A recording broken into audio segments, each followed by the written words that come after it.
Buenas tardes, vamos a iniciar este conjunto de charlas sobre temas de crecimiento y desarrollo del niño.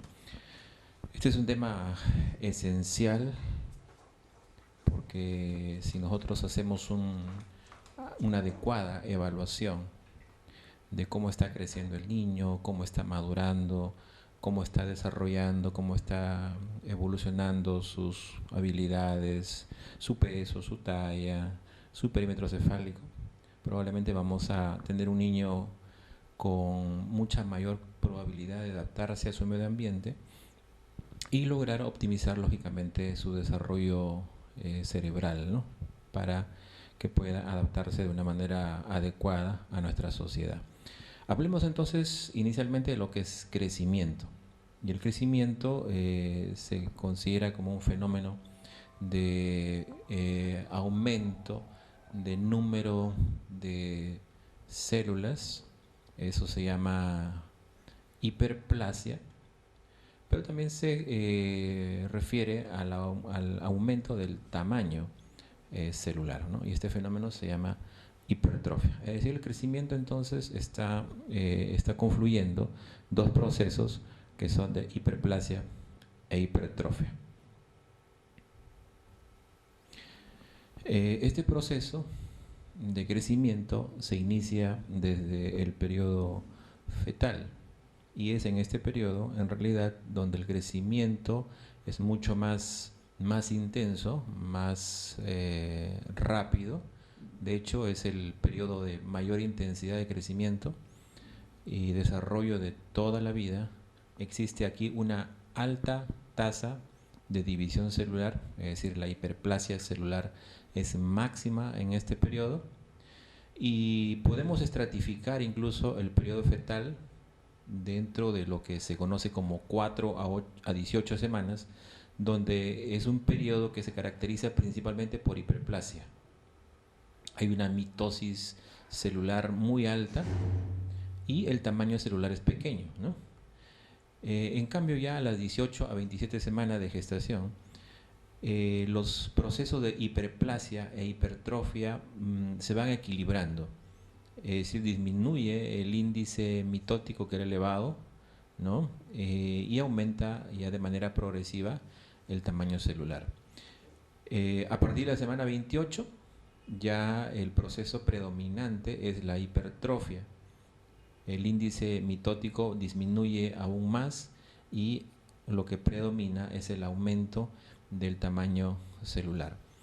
Entonces, según la predominancia de estos procesos de hiperplasia e hipertrofia, que son los que marcan el crecimiento fetal, vamos a poder establecer que en el periodo de hiperplasia, es decir, donde hay un crecimiento, hay un índice mitótico muy elevado, muy alto, este es un periodo altamente vulnerable a los agentes exógenos que pudieran afectar al feto, ¿no? Entonces, el periodo de hiperplasia es el fenómeno más vulnerable de los tres periodos que se mencionan acá. Los tres son vulnerables, obviamente, pero en este periodo se ocurren los daños más graves que pueden marcar definitivamente el proceso de crecimiento y desarrollo del niño.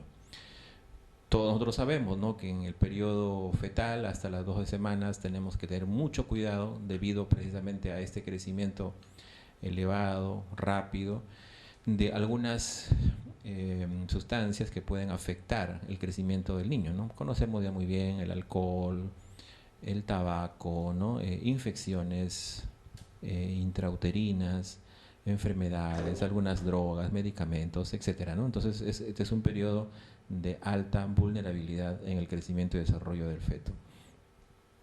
Miren, de una célula fecundada, ¿verdad? Es decir, de la unión del espermatozoide y el óvulo para formar el huevo o cigote, de una célula fecundada, miren cómo la cantidad de divisiones que ocurren, ¿no?, para que se den cuenta de qué tan alto es este proceso de hiperplasia.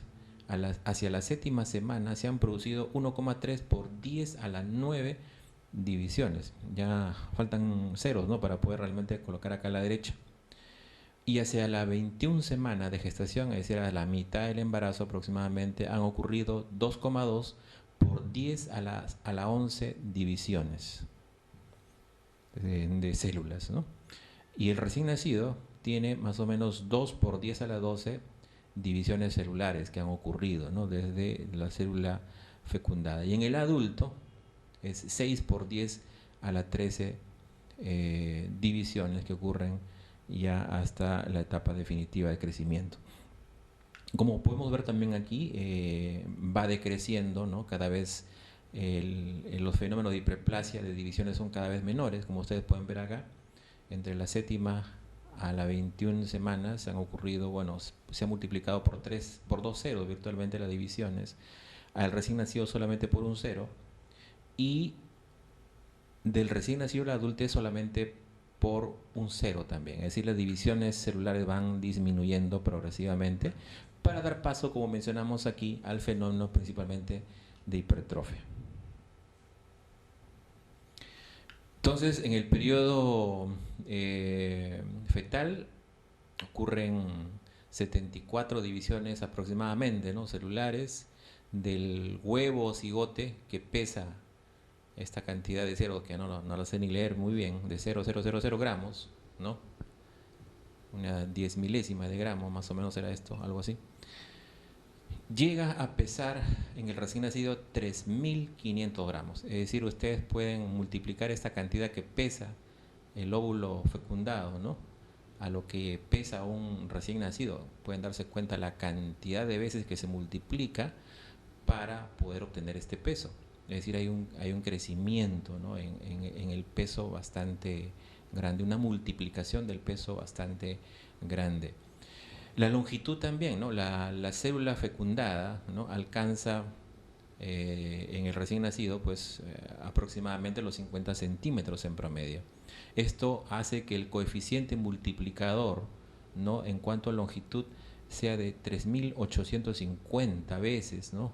Más grande que el tamaño de la célula fecundada. Las primeras 12 semanas del crecimiento fetal es exponencial. Si trasladáramos cómo va creciendo el feto en este periodo, obtendríamos una curva totalmente exponencial. Y posteriormente, pasadas las 12 semanas, la gráfica que obtendríamos es ya más lineal. El crecimiento semanal promedio es más o menos de 1.2 a 1.0 centímetros y hacia la mitad de la gestación llega a ser aproximadamente de 2.5 centímetros por semana. El pico máximo de crecimiento en longitud en el periodo fetal ocurre entre las 16 y la 30 semana, en la que es 4 veces más que en el periodo neonatal inmediato. El pico de crecimiento de peso y perímetro cefálico máximo ocurre, ¿no? entre las semanas 32 a 34 del periodo fetal. Y en el tercer trimestre de gestación o de embarazo, el peso se triplica virtualmente, la longitud fetal se duplica y apenas se produce el depósito máximo de proteínas, grasas, minerales y oligoelementos. Entonces, este periodo fetal en realidad es un periodo de crecimiento rápido, como podemos ver, ¿no? Es muy rápido. Y en el periodo ya del recién nacido y el periodo del lactante ocurre una desaceleración de ese crecimiento. El fenómeno que predomina ya en el lactante es principalmente el de hipertrofia, no de hiperplasia como hemos visto anteriormente, y el periodo máximo de crecimiento postnatal definitivamente comprende el primer año de vida, ¿no? Y aquí podemos ver en el primer año de vida dividido por trimestres, como por ejemplo en longitud, en el primer trimestre el lactante va a ganar más o menos 10.6 centímetros. En el segundo trimestre esto va decreciendo a 6.7 centímetros, en el tercero a 4.5 y finalmente en el cuarto trimestre 3.8 centímetros. Como vemos, el crecimiento en longitud todavía es importante, todavía es rápido, pero en cada trimestre, como podemos darnos cuenta aquí, se va desacelerando el crecimiento en lo que es longitud. Igual o algo semejante ocurre con el peso. En el primer trimestre el lactante gana 2,7 kilos, Esto va descendiendo a 1.8 kilos en el segundo trimestre, hacia el tercer trimestre 1.3 y hacia el cuarto trimestre solamente gana 1 kilo. Igual, es un crecimiento rápido en el peso, pero en cada trimestre va desacelerándose este crecimiento. El perímetro cefálico ocurre algo semejante, ¿no? En el primer trimestre tenemos que la circunferencia craneana crece aproximadamente 5.8 centímetros, hacia el segundo disminuye a 3.2 centímetros, en el tercer trimestre 2 centímetros y en el último trimestre del primer año 1.2 centímetros. También crecimiento rápido del perímetro craneal, pero en cada trimestre está desacelerado este crecimiento. De una manera más práctica, respecto al perímetro cefálico, nosotros sabemos que el control del tamaño o de la circunferencia craneana es sumamente importante en la evaluación de un lactante, porque de alguna manera nos está expresando de qué manera está creciendo el cerebro del niño, ¿no? Entonces, para hacerlo de una manera más didáctica, de repente, podemos señalar que en el primer trimestre gana 2 centímetros por mes, en el segundo trimestre gana 1 centímetro por mes y en el segundo semestre, es decir, que incluye el tercer y cuarto trimestre, crece 0.5 centímetros por mes, ¿no? Fácil de recordar, 2, 1, 0.5, lo cual si hacemos la sumatoria, ¿no?, nos va a dar que en el primer año el perímetro cefálico va a aumentar aproximadamente 12 centímetros. Si asumimos que en promedio la circunferencia craneana del recién nacido es 35 centímetros, quiere decir entonces que hacia el año de edad debemos alcanzar, o el lactante debe alcanzar, un perímetro craneano de 47 centímetros aproximadamente, ¿no? Esto, como les decía, expresa, ¿no?, definitivamente el crecimiento cerebral, algo que tenemos que cuidar mucho nosotros en los niños en el primer año de edad. Sabemos que el perímetro al nacimiento es 35 centímetros. Sabemos también, como un dato, que el peso del cerebro es de 350 gramos al nacer. Y si nosotros recordamos un poquito, sabemos que el peso del cerebro de un adulto es aproximadamente 1250 gramos en promedio, ¿no? Pero miren, en el primer año solamente el niño nació con 350 gramos de peso cerebral y hacia el año ya tiene casi 950 gramos de peso cerebral. Es decir, casi ya tiene el 80% del peso definitivo del cerebro hacia el año de edad. Por consiguiente, entenderemos claramente que este es un periodo sumamente crítico, ¿no?, en la cual tenemos que procurar, obviamente, que el crecimiento de este niño sea adecuado y sea correcto, y tenemos que estar vigilándolo definitivamente, continuamente. No olvidemos que según la norma técnica del Ministerio de Salud, en lo que se refiere a crecimiento y desarrollo del niño menor de 5 años, estamos dentro de las acciones que tenemos que hacer es medir el perímetro cefálico mensualmente en el niño, ¿no?, para detectar cualquier tipo de anormalidad, como son microcefalia o macrocefalia.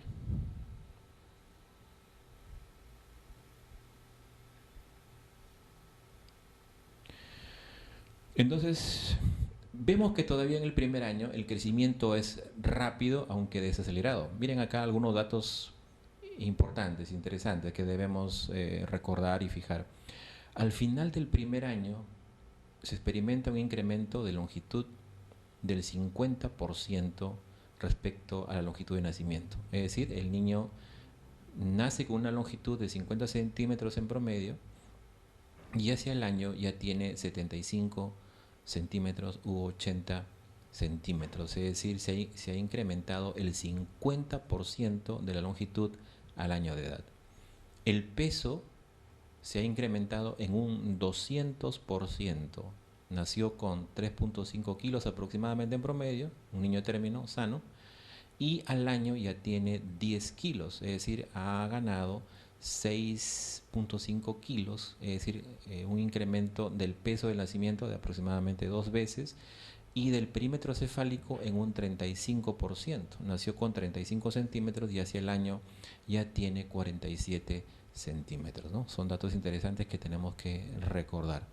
Durante el segundo año sigue el crecimiento aún todavía rápido, pero desacelerado también. La longitud se incrementa aproximadamente 10 a 12 centímetros, es decir, el año tenía 75 centímetros, esperamos entonces que a los 2 años la longitud sea más o menos entre 85 y 90 centímetros. El peso en el segundo año se incrementa aproximadamente 2,5 kilos, ¿no? Al año debe tener 10 kilos y hacia los 2 años ya debe tener entre 12 a 13 kilos. Y el perímetro cefálico va a aumentar 2 a 2,5 centímetros, es decir, hacia los 2 años ya vamos a tener un perímetro cefálico de prácticamente 50 centímetros. Estas variaciones en lo que es el peso principalmente puede hacer o ocasionar mucha preocupación en los padres y si es motivo de consulta continuamente, ¿no?, de los padres. El padre se da cuenta que su niño durante el primer año ha ganado mucho peso, ¿no? Hablamos en promedio, dijimos, unos 6,5 centímetros. Se incrementa 200% el peso de nacimiento hacia el año de edad. Y el padre como que espera que durante el segundo año algo semejante ocurra. Y como esto no sucede, empieza a preocuparse porque el peso del niño como que no sigue la misma velocidad con la que se incrementaba durante el primer año, ¿no? Entonces tenemos que aclararle pues a los padres que el crecimiento conforme el niño va aumentando en edad, va desacelerándose, que cada vez va a ganar menos peso para evitar este tipo de preocupaciones. Mi hijito ha ganado solamente medio kilo, dice, en 3 meses. Bueno, eso es lo que realmente debe ganar nada más, ¿no? Ya no es como en el primer año, en que la ganancia de peso era muchísimo más marcada, ¿no? A los 2 años la longitud se incrementa en el 80% aproximadamente, que es la mitad de la talla adulta, ¿no? Entonces a los 2 años, más o menos eso representa o equivale a la mitad de la talla adulta. El peso va a incrementar hacia los 2 años en un 300%. Si podemos expresarlo esto de otra manera, podríamos decir que hacia los 2 años cuadruplica el peso y el perímetro cefálico un 40%. Alrededor del cuarto mes de vida, el recién nacido duplica su peso y es más precoz este incremento o esta duplicación del peso en los niños que son alimentados con fórmula. Resumiendo un poquito, podemos decir entonces que el lactante duplica su peso al cuarto mes de vida, triplica su peso al año de edad y cuadruplica su peso a los 2 años de edad. Son hitos del crecimiento que debemos conocer para poder determinar el crecimiento saludable de un niño. De igual manera, la longitud del niño hacia el año de edad aumenta un 50% y duplica virtualmente la longitud de nacimiento hacia los 4 años, en la que llega a 1 metro o a 100 centímetros de estatura. En la edad preescolar, entre los 3 y 5 años, la talla va incrementando aproximadamente de 6 a 8 centímetros por año y el peso aproximadamente 2 kilos por año, el perímetro cefálico 1 centímetro por año.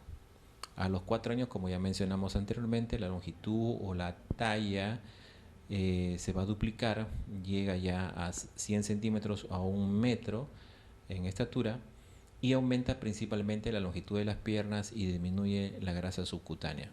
Dato importante a conocer de lo que es el crecimiento en la edad preescolar es más o menos conocer que la talla va a aumentar en esta edad entre 6 centímetros, digamos en promedio 6 centímetros.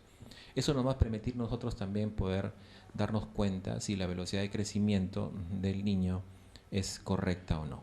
Porque sabemos que hacia los 2 años, ¿no? Hay una caída, ¿no?, en algunos niños que tienen retardo constitucional del crecimiento y de la pubertad, hay una caída de la estatura, pero a partir de ahí la velocidad de crecimiento es normal. De modo que si nosotros seguimos a un niño durante un periodo de 6 meses por lo menos, debemos saber que este debe crecer como mínimo 3 centímetros o los 6 centímetros en un año. Esto nos va a evitar también poder tranquilizar a los padres respecto al hecho de que si los niños están muy pequeños en estatura y si están creciendo adecuadamente. Luego tenemos otro periodo de crecimiento en la edad escolar hasta el comienzo de la pubertad. De los 6 años ya el crecimiento es lento, es estable, la talla aumenta promedio 6 centímetros por año, el peso unos 3 kilos por año y el perímetro cefálico aumenta 2 a 3 centímetros durante todo este periodo. Antes de la pubertad, la velocidad de crecimiento alcanza su punto más bajo y esto puede causar alarma, pero es parte del proceso de crecimiento normal. Llega a 4 o 5 centímetros por año antes de lo que se conoce como el estirón puberal. Este estirón prepuberal coincide, ¿no?, con el aumento de la secreción de hormonas sexuales suprarrenales. Y finalmente tenemos el último periodo de crecimiento, que es el crecimiento puberal.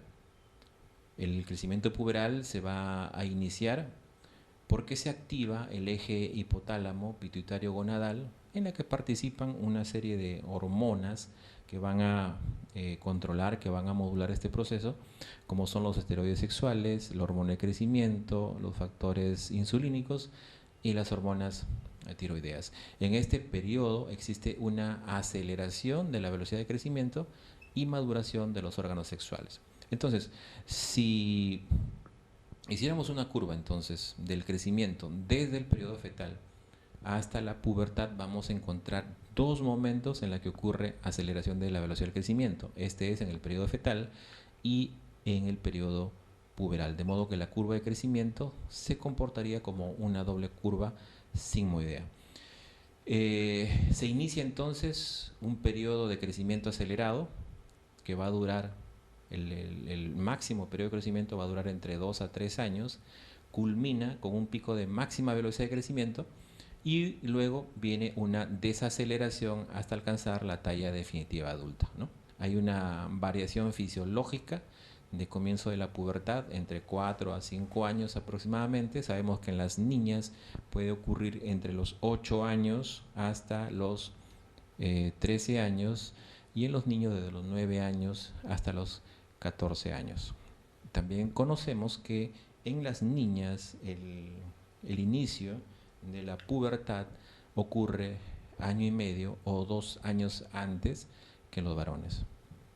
El primer signo clínico o el signo clínico más frecuente que nos señala el inicio de la pubertad en la niña es el crecimiento del nódulo mamario, aunque en realidad se dice que es el aumento longitudinal en la estatura, la que es antes incluso que el crecimiento del nódulo mamario. El primer evento físico que va a señalar el inicio de la pubertad en un niño es el aumento del volumen testicular. Hay aparatos, ¿no?, que pueden medir el volumen testicular y se habla que el signo de inicio de pubertad, que va a corresponder al estadio 2 del Tanner, involucra lógicamente el aumento del volumen testicular por encima de los 4 milímetros, ¿no?, de volumen. Hasta antes o menos de ese valor, entonces estamos hablando de un niño prepuber en estadio Tanner 1. Entonces, durante todo el periodo puberal, la ganancia en talla representa casi el 15 al 20% de la talla adulta, ¿no? Más o menos esto corresponde a 25 a 30 centímetros en varones y 23 a 27 centímetros en mujeres. Estos datos también nos ayudan, ¿no?, a poder más o menos predecir cuál va a ser la estatura final, ¿no?, en un niño. Si yo ya encontré el inicio de la pubertad en una niña, es decir, ya está en Tanner 2, es decir, hay un incremento del botón mamario, entonces yo espero más o menos que esta niña desde esa desde ese momento hasta que culmine su pubertad, va a crecer en longitud aproximadamente 23 a 26 centímetros y en varones de 25 a 30. Entre los 11 y 13 años, como el inicio de la pubertad en la niña ha sido previo, las niñas tienen una talla superior, ¿no?, al niño, pero al final del crecimiento esta es definitivamente mucho menor que en la de los varones, es mayor en los varones, ¿no? En la edad adulta la talla de los varones más o menos supera entre 10 a 15 centímetros en lo que se refiere con sus pares las mujeres. Con respecto al peso, a los 13 años las niñas pesan 3,5 kilos más que los niños, pero al concluir el peso es 11 kilos más en los varones que en las niñas. Bien, entonces esto ha sido de una manera rápida, apretada, ¿no?, el conocimiento de lo que es los periodos de crecimiento, que tenemos que conocerlo definitivamente porque nos van a permitir hacer una evaluación adecuada, un seguimiento apropiado, ¿no?, de cómo está creciendo el niño, pero además necesitamos complementar esta información con algunos tipos o patrones de crecimiento.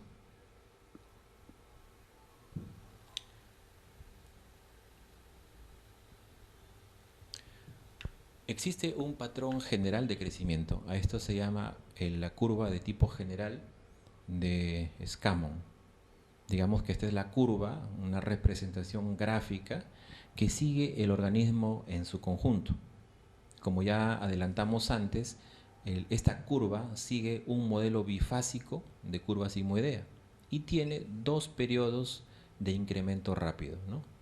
El periodo prenatal o fetal y postnatal inmediato. Ahí está el periodo de incremento rápido, lo vamos a ver después en la gráfica, y el otro periodo de incremento rápido en el crecimiento es la pubertad. Y entre ambos periodos de incremento rápido tenemos uno de crecimiento lento y estable que corresponde a la edad preescolar y escolar, ¿no? Es decir, desde el final del segundo año hasta el comienzo de la pubertad. Y aquí vemos, esta es la gráfica, ¿no? Esta es la curva de tipo general de Scammon.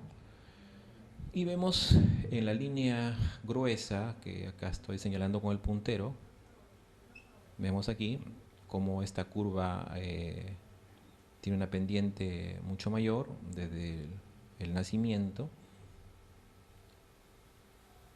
¿no? Aquí vemos que hay una pendiente hasta los 2 años más o menos, la pendiente bien marcada, y luego esta curva se va aplanando hasta más o menos los 10 años, 11 años, en la que nuevamente aquí hay una segunda pendiente, de manera que la curva entonces es bifásica. Aquí hay una pendiente bastante grande y acá también. Estas son lo que mencionamos anteriormente, los dos periodos de incremento rápido en el crecimiento, periodo prenatal, postnatal y periodo puberal, ¿no? Y entre ambos incrementos tenemos un periodo más o menos estable de un crecimiento estabilizado, lento, progresivo. Ahí lo podemos ver, ¿no?, marcado mucho mejor los periodos de crecimiento. Ahí vemos la parte de las pendientes en color oscuro y en amarillo el periodo de un crecimiento mucho más lento y estable, ¿no? Acá vemos un pico de crecimiento, acá también, y un periodo de crecimiento lento. Bueno, pero lo que tenemos que saber además es que, si bien es cierto, tenemos un patrón de crecimiento general, no todos los órganos de la economía crecen de la misma manera ni en los mismos tiempos. De tal manera que tenemos que separar definitivamente y conocer, sobre todo, algunos tejidos o sistemas clave. Tenemos que conocer cómo crecen, en qué momento crecen, cuáles son sus periodos de máximo crecimiento, de máxima hiperplasia y lógicamente de máxima vulnerabilidad. Debemos conocer entonces o recordar cómo es el patrón de crecimiento neural del cerebro, ¿no? Es importantísimo. Entonces, el crecimiento del sistema nervioso central es extremadamente rápido en el periodo prenatal y en los primeros años de vida. Tenemos que conocer entonces esto, eso es fundamental. Quiere decir que el periodo prenatal, donde hay una aceleración del crecimiento cerebral, este periodo es sumamente vulnerable y cualquier injuria que pudiera ocurrir, sea infecciosa, sea tóxica, sea metabólica, definitivamente nos puede causar lesiones importantes que van a afectar el crecimiento y el desarrollo de este niño. El 90% del peso cerebral lo alcanza a los 5 años, ¿no? El 90% del peso del adulto, digamos, ¿no? Definitivo, lo alcanza a los 5 años. Pero ya dijimos que el 80% casi del peso del tamaño cerebral se alcanza solamente en el primer año. Es decir, tenemos que cuidar el cerebro, ¿no?, de nuestro niño durante el primer año. El 80% ya alcanza el primer año y a los 5 años alcanza el 90%. De los 6 años hasta los 15, 20 años solamente aumenta el 10% restante, ¿no? Es decir, si algo ocurrió obviamente durante los primeros años, en el periodo fetal, en el periodo del lactante temprano, una injuria, hablemos por ejemplo de una meningitis, de una infección cerebral, de un traumatismo encefalocraneano, de una hemorragia cerebral, vamos a afectar definitivamente su patrón de crecimiento normal con secuelas importantes, ¿no? Algo similar ya lo habíamos también mencionado antes, el cráneo, a la circunferencia al nacimiento 35 centímetros y llega a medir 50 centímetros a los 2 años. Entonces, tenemos el patrón general de crecimiento.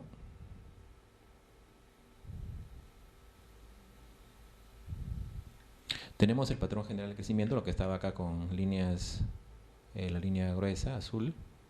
¿Sí? Pero miren cómo es el comportamiento del crecimiento del tejido cerebral. Acá lo vamos a ver ya. Bueno, aquí, ¿no? Podemos darnos cuenta que en estas líneas, miren acá cómo es la pendiente del crecimiento del tejido cerebral, ¿no? Es muchísimo mayor la pendiente de crecimiento durante los primeros años, ¿no?, a diferencia del crecimiento general. Aquí está. Vemos que prácticamente hacia los 5 años, aquí está marcado con una línea punteada también, el 90%, ¿no?, a los 5 años se ha logrado de lo que es el crecimiento cerebral, periodo vulnerable, ¿no? Y si nos acercamos un poquito hacia la gráfica, aquí, a este nivel, ya estamos casi en el 80% del crecimiento en peso del cerebro. Bien, vamos a ver ahora otro tejido. Bueno, ahí estaba, sí salió.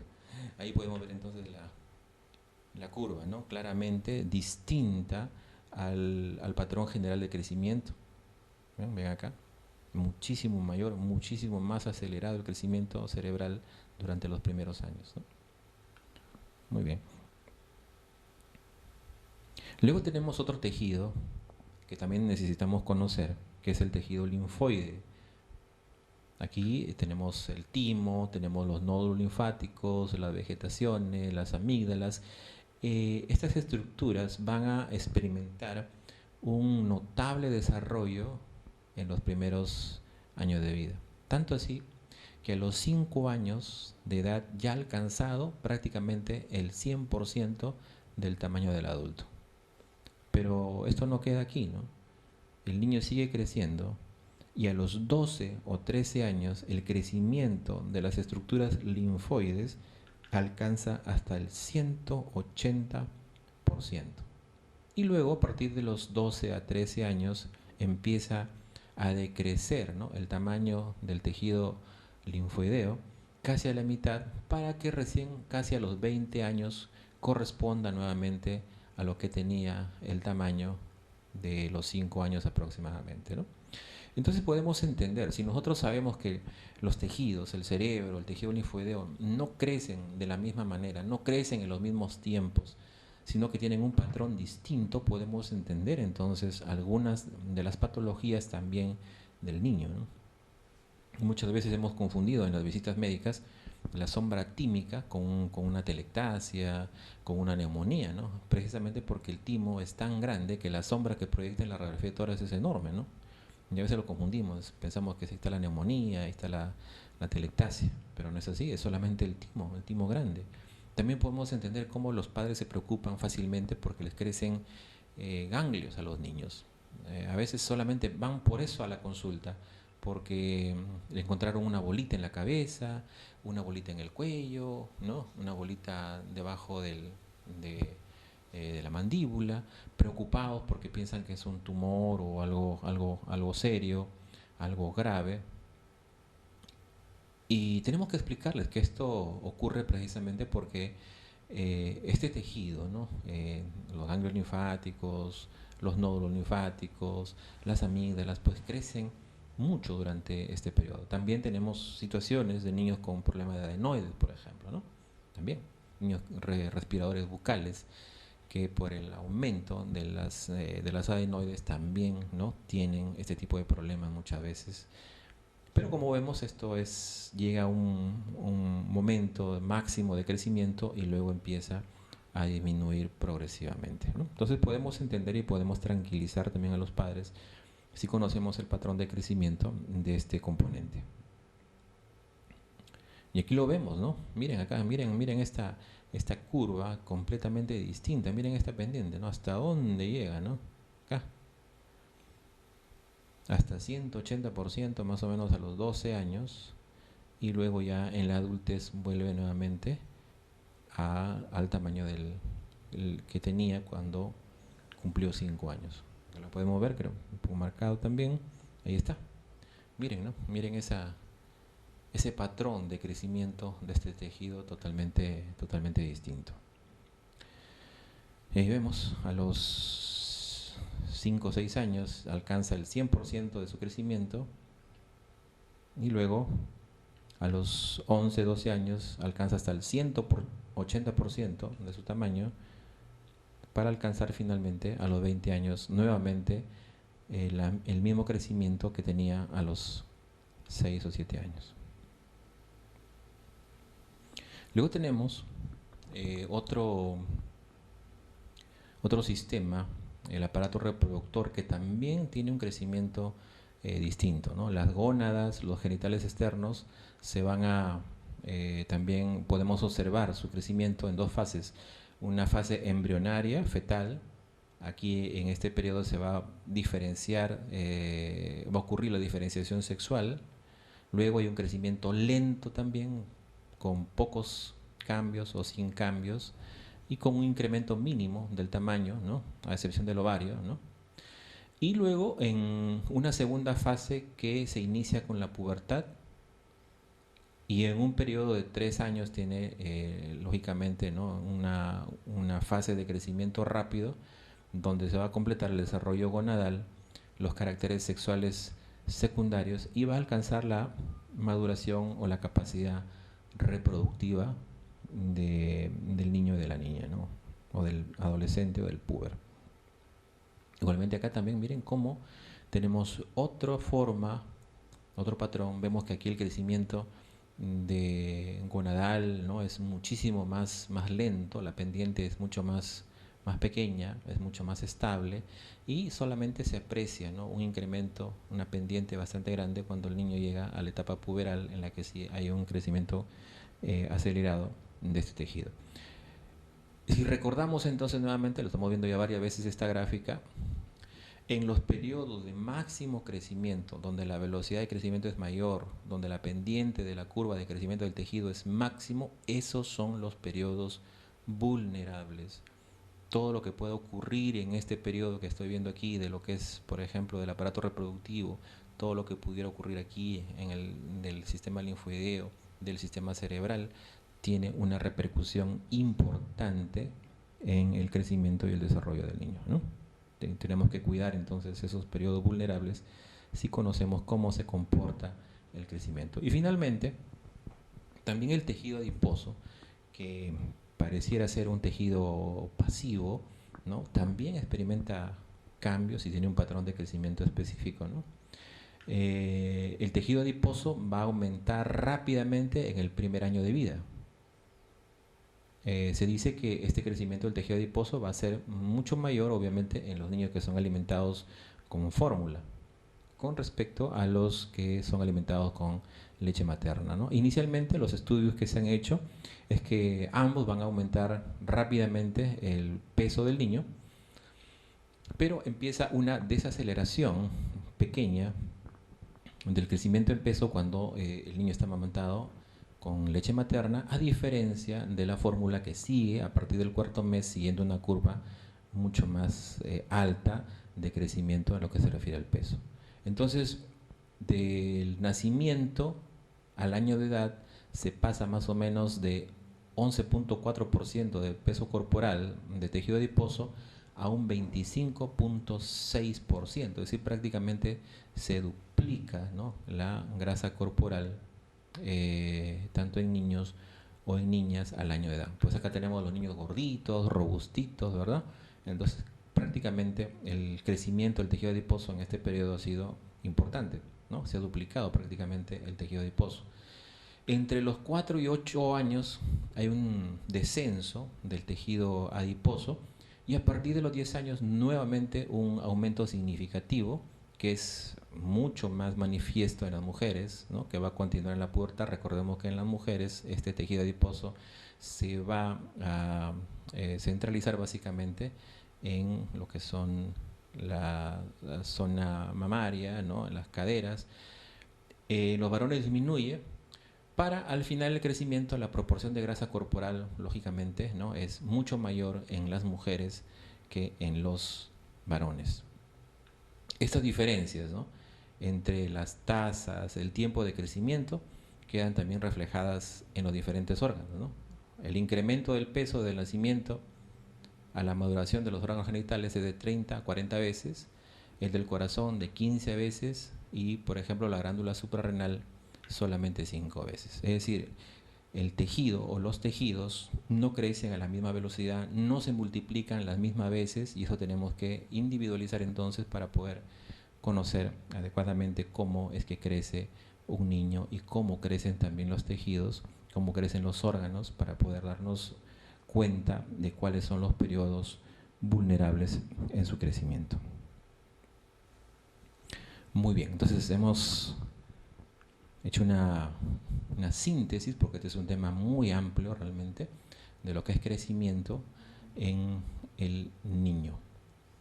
Si quisiéramos de repente encontrar instrumentos o una manera operativa de medir el crecimiento, porque finalmente ustedes miran, doctor, ¿y cómo sé si está creciendo bien, ¿no?